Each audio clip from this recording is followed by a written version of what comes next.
video, I'm going to be showing you my workflow and in retouching pictures, and this is the picture here.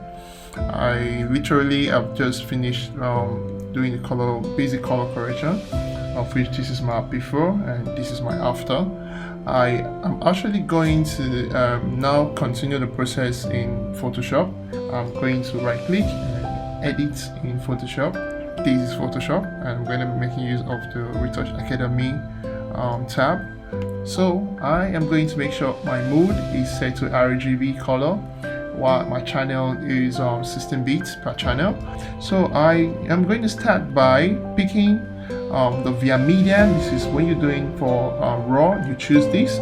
I think for the previous version you'll see 16 bit and 8 bit there. I'm going to change the radius to 10 and click OK. So what this does is just increase the size of my depth, and I'll come to the low frequency color and tones, then pick up my layer mixer brush tool. So mixer brush tool, and make sure that I set the weight to 2 and every other thing remains the same. So what I'm going to just do with this tool is mix the skin, and I'll mix the lighter parts, and when I go straight to the darker parts, make sure you just mix the darker parts. And it's almost seems like nothing is happening, but I'm going to disable and enable the layer for you to see after now. Just hold on while I mix some parts for you to see.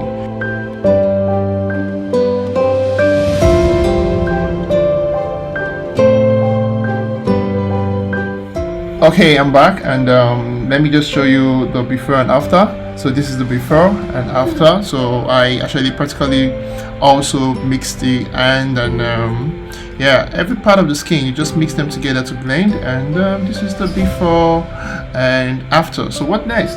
I am going to come to my high frequency now and pick up my clone tool, the clone stamp tool.